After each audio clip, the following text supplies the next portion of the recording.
おはようございます。ケンです。今日は先週1週間のテスラの動きをまとめて解説していきます。見逃された方もいらっしゃると思いますので、この動画でテスラの動向を押さえてください。では、先週も内容盛りだくさんでした。早速振り返っていきましょう。最初の話題は2025年に登場予定の新モデルについてです。この新しいモデルは手頃な価格帯を意識して開発されていて、これまでテスラに手が届かなかった層にもリーチすることを目的としています。当初は2025年前半に発売される見通しでしたが、最新の情報では2025年夏以降にずれ込む可能性が高いと伝えられています。さらに実際の発表は補助金が終了した後、つまり今年の Q4 になる見込みだとも言われています。発売が遅れるとはいえ、投資家やユーザーにとってこの新しいモデルが持つ意味は非常に大きいと思います。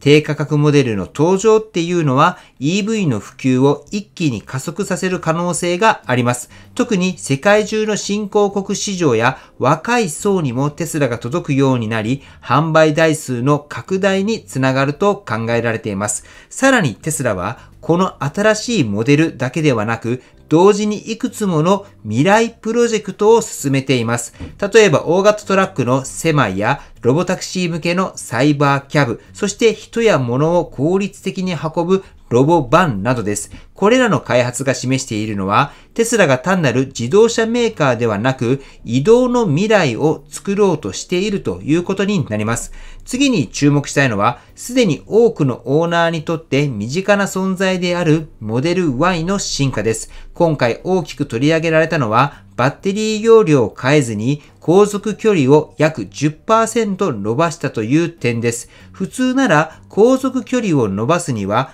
バッテリーを大きくしますが、テスラは細かな効率改善を積み重ねることで、まるで魔法のように走行距離を伸ばしてきました。空気抵抗を減らし、ブレーキシステムを改良したり、潤滑油やベアリングを見直すといった一つ一つは小さな改善の積み重ねです。この効率改善の積み重ねは将来的にバッテリーサイズを小さくする可能性を広げ、コスト削減や利益率の向上にもつながります。つまり、オーナーにとっては利便性が増し、投資家にとっては企業価値の向上につながる重要なポイントとなります。こうした動きの背景には、テスラ独自のエンジニアリング文化があります。例えば、現在のエンジニアリングチームは10年前の半分の規模しかありませんが、生産台数は当時の2倍になっています。これは徹底した効率化とファーストプリンシプル思考、つまりゼロから根本的に考える姿勢があるからこそ実現できたものです。新しいモデルの登場、モデル Y の効率の改善、そしてエンジニアリング文化、これらを通じて見えてくるのは、テスラが未来に向けて着実に進化しているということになります。次の話題は、テスラが Q3 の終盤に向けて一気に仕掛けてきた攻めの戦略についてです。まず注目されたのは、フラグシップモデルであるモデル S とモデル X の価格改定です。今回アメリカ市場で両モデルが一気に1万ドル引き上げられました。値上げと聞くとネガティブに思うかもしれませんが、実はそこにはラックスパッケージという新しい付加価値が含まれています。このパッケージには FSD の監視付きバージョンが標準搭載され、さらにスーパーチャージャーの生涯無料利用、4年間のプレミアムメンテナンス、そしてプレミアムコネクティビティの生涯無料が含まれています。単に値上げではなく、オーナー体験を格段に高める方向にシフトしているということになります。続いて注目したいのは、テスラが広告を本格化させた点です。これまでテスラは広告をほとんど打たないことで有名でしたが、最近では YouTube や Google、さらには X を通じて積極的に広告を展開しています。特に今回は7500ドルの税額控除が期限を迎えるタイミングに合わせ、駆け込み需要を逃さない戦略的な広告展開を行っています。広告内容も今買えば充電無料、値上げ前のラストチャンスといったかなり直接的に購買を促すものでした。さらにカナダでは在庫のモデル3にスーパーチャージ生涯無料という特典まで付与されました。これは北米全域で充電代がゼロになるという強力なインセンティブでコストを重視する層に強く響く施策です。そしてもう一つ大きな注目を集めたのが新しいフィードバックポータルテスラエコーです。これはユーザーの声を一元的に集めてサービス改善に活かす仕組みで車両だけではなくスーパーチャージャーやサービス対応、保険やエネルギーまで幅広いフィードバックを受け付けるようになりました。ユーザーが自分の意見の進捗を終える仕組みも整っており、透明性や信頼性の強化につながると期待されています。さらに中国市場向けには新しいモデルであるモデル YL が登場しました。全長を伸ばした6人乗り仕様で快適性や実用性を大幅に強化したモデルです。競争が激しい中国市場でファミリー層をしっかりと取り込みたいという狙いが見えています。こうした一連の動きからわかるのは、テスラが Q3 の販売台数を確保するだけではなく、ブランド価値や顧客体験を強化する方向に同時に舵を切っているということになります。オーナーにとっては所有する満足感が高まり、投資家にとっては販売戦略の柔軟性や収益基盤の強化っていうのが見えてくる流れと言えるでしょう。では次に取り上げるのは FSD とアジア市場での最新動向です。まず日本でついに始まった FSD の行動テストです。これまでアメリカやカナダなどで展開されてきた FSD ですが、ついに日本でも社員が監督する形で一般道での走行テストが始まりました。運転手はハンドルに軽く手を添えるだけで実際の走行判断は AI が担当しています。これは正式提供の前のテスト段階ではありますが、安全性の確認や法規制への適用を進めるための重要な一歩と言えます。オーナーにとっては自分の車でいつ使えるのかという期待感が高まり、投資家にとっては日本のような厳しい規制環境でもテスラが前進していることに注目が集まっています。続いて中国市場の動きです。2023年のモデル3ハイランドでは廃止されていたウインカーレバーがユーザーの声を受けて復活することになりました。新しく販売されるモデルには標準装備され、さらに既存のユーザーに対しても有料で後付けできるレトロフィットサービスが開始されました。テスラがユーザーの実際の声を聞き入れて仕様を変更するのは珍しいことで、これは柔軟な判断の一例と言えるでしょう。今後アメリカやヨーロッパ、日本でも展開されるのかっていうのが注目されています。さらに中国向けのモデル YL には地味だけど神アップデートと呼ばれる改良もありました。特に不満が多かったワイヤレス充電パッドにエア冷却機構が追加され、充電時の発熱を抑える仕組みが導入されました。さらに運転席側は最大 50W 対応となり、従来よりも充電速度が向上しました。こうした小さな改善が日常の使い勝手を大きく変えていくのがテスラらしい進化と言えます。そして最後にイーロン・マスクさんがタイでの FSD の展開について言及しました。規制当局の承認待ちではあるものの、アジアでの FSD の展開が日本やタイを皮切りに広がっていく可能性があります。特に東南アジアではまだテスラのシェアが小さい地域ですが、自動運転の導入が進めばブランド価値や収益の拡大にもつながるかもしれません。FSD のテストの開始、日本での前進、ユーザーの声を反映した変更、そしてタイを含むアジア展開、これらは単なるニュースではなく、テスラがグローバルに進化していく過程を示す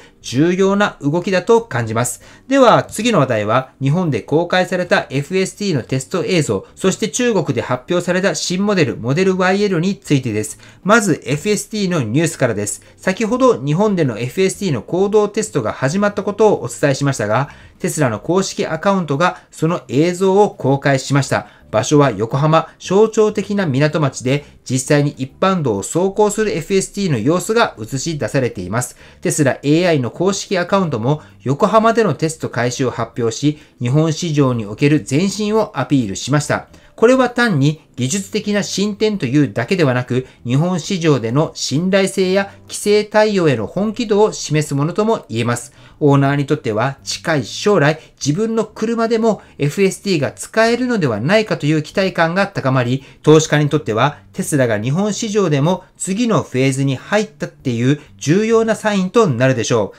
次に中国で新しく発表されたモデル YL です。ロングホイールベース仕様で6人乗りというファミリー向けモデルで全長を延長し室内空間を大幅に拡大。第3列シートも実用的なサイズとなり快適性が強化されました。価格は$47,000からでデュアルモーター AWD を搭載し0から100キロ加速は 4.5 秒、航続距離は751キロとモデル Y シリーズで最長の性能を誇ります。すでにショールームには多くの人が押し寄せ、初日で数万件の注文が入ったとも報じられています。背景には中国でのテスラの販売が前年同期比で減少しているという課題があります。モデル YL の投入はファミリー層をターゲットにした戦略的な一手であり、巻き返しを図る大きなチャンスと言えるでしょう。さらにイーロン・マスクさんはアメリカ市場でも来年後半から販売予定だと発言しており、グローバル展開への布石とも考えられます。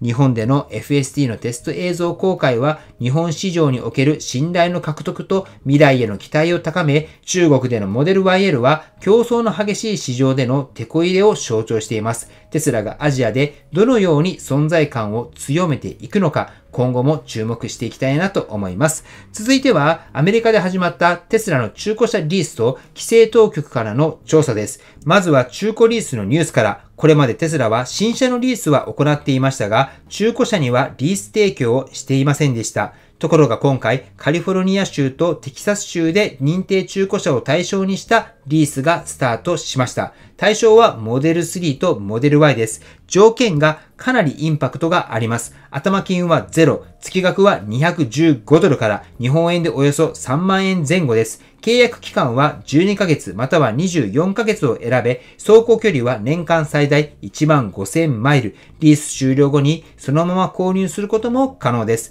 認定中古車なので点検や保証もついていて安心して利用できるのもポイントです。テスラを一度試したい人や新しいモデルまでのつなぎとして乗りたい人にとって非常に魅力的な選択肢になりそうです。ではなぜ今テスラは中古車リースに踏み切ったのか、背景には税制の問題があります。アメリカでは新車で最大$7,500、中古車で最大$4,000の税額控除が2025年9月に終了予定です。この影響で消費者の購入が前倒しされ、在庫が増えてしまったんです。そこでテスラは在庫を回しながら新たな層を取り込むという戦略を選んでいます。短期的には在庫の調整、長期的には新規顧客の獲得という2つの狙いがあると言えるでしょう。次にシリアスなニュースです。テスラはアメリカの国家道路交通安全局 NHTSA から調査を受けています。対象となるのは事故報告の遅れについてです。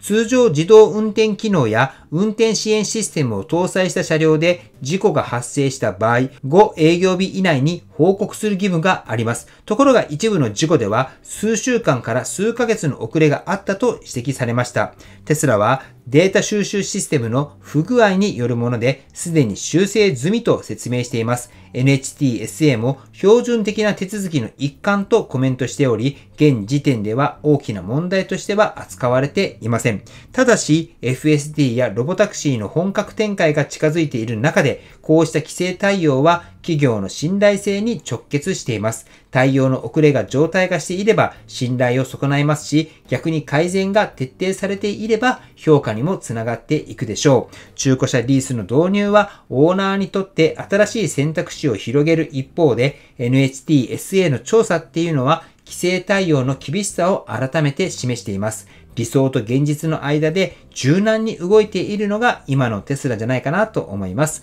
では次の話題です。次の話題はサイバートラックの値上げとそこに見えるテスラの戦略についてです。テスラはサイバートラックの最上位モデルサイバービーストの価格を$15,000引き上げました。これまで$99,990だった価格が $114,990に改定されています。単純に値上げと聞くと強気すぎるように思いますが、ここには重要な背景があります。値上げと同時に導入されたのがラックスパッケージです。このパッケージには FST のスーパーバイズド、スーパーチャージャーの生涯無料利用、プレミアムコネクティビティの永年無料、さらに4年間のメンテナンスの保護などが含まれています。これらの特典を個別に購入すれば$15,000を超えると言われていて、値上げ分は単なる上乗せではなく体験価値をセットにしたものだと考えられます。この流れはサイバートラックだけではありません。先ほども言いましたけれども、モデル S やモデル X にも同じラックスパッケージが導入され、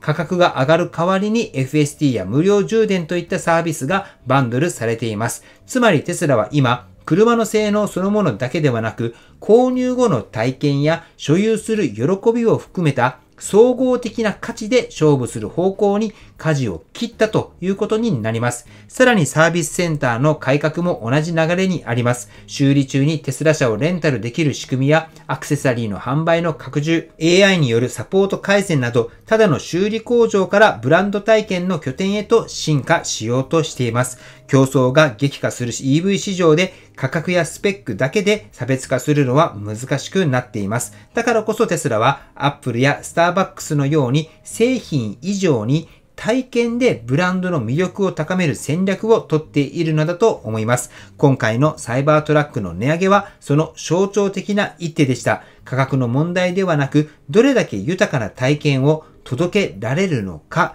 テスラが車を売る会社から体験を売る会社へと進化しようとしている姿っていうのがはっきりと見えてくるのではないでしょうか。はい。ということでここまで1週間のテスラのニュースを振り返ってきました。新しい低価格モデルの登場時期、セマイやサイバーキャブといった未来のプロジェクト、そしてモデル Y の効率の改善、さらに日本での FST のテスト走行、中国でのモデル YL の発売、アメリカでの中古車リースの導入、そしてサイバートラックの値上げとラックスパッケージ、一見バラバラに見えるニュースですが、共通しているのは体験価値と未来戦略というキーワードだと思います。オーナーにとってはより快適で便利にテスラを楽しめる取り組みが増えていますし、投資家にとっては単なる販売台数の拡大ではなく、ブランド価値を高めていこうとする姿勢が見えてきたと思います。テスラは価格やスペックだけで勝負する段階から所有していること自体が楽しみになってくるブランドへと進化しようとしているのかもしれません。皆さんは先週のテスラの動きの中でどのニュースが一番印象に残りましたか？新しいモデルでしょうか？それとも FST 体験価値を重視する方向転換でしょうか？日本での FST でしょうか？ぜひコメントで教えていただければと思います。はい、ということで本日の内容は以上です。今回の動画が参考になったと思われたら高評価をよろしくお願いします。僕の YouTube は毎日発信しています。僕の YouTube をご覧になってもらえばテスラの情報はほとんど網羅すると思いますので、チャンネル登録がまだな方はチャンネル登録の方をよろしくお願いいたします。では今日もご視聴していただきありがとうございます。テスラのある生活を楽しんでいきましょう。ではまた。追伸です。本日は日曜日ですので、テスラのアンケートの結果を見ていきたいと思います。先週の結果ですが、テスラ株は先週末は $330.56 で、今週末が $340.01 ということで、正解は上がるが正解となっております。まさかの1週間で、一昨日までは下がるだったんですけれども、最後に一気に上昇で、最終的には上がるとなっております。では、アンケートの結果を見ていきます。今回は524票いただいております。ありがとうございます。結果ですが、上がると答えられた方が一番多くて 63% で、これらの方が正解となっております。では次にコメントをしてくれた方の結果を見ていきたいと思います。コメントですが、5名の方が正解となっています。このアンケートですが、4週連続正解された方に、今は車内で使えるカークリーナーをプレゼントしております。タイプ C ケーブルで使えるクリーナーです。ぜひチャレンジされてみてください。そしてこちらのアンケートですが、趣旨として2つあります。まずは株式投資の難しさを実感してもらうということです。株式投資は株価予想など色々とあると思いますが、実際に毎週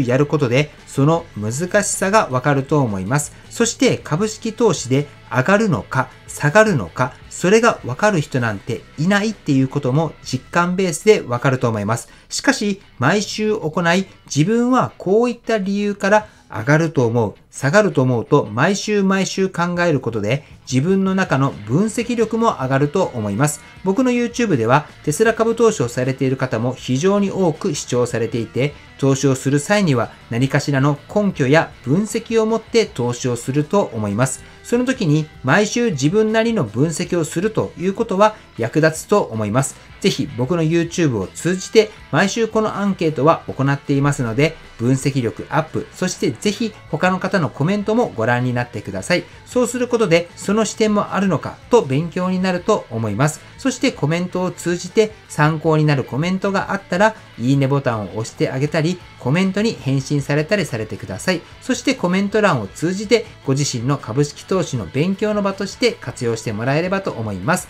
ということで本日もアンケートしますので、ぜひゲーム感覚で参加してもらったらと思います。きっとご自身のレベルアップにもつながると思います。締め切りは明日までです。はい。ということで本日も最後までご視聴していただきありがとうございます。素敵な一日をお過ごしください。ではまた。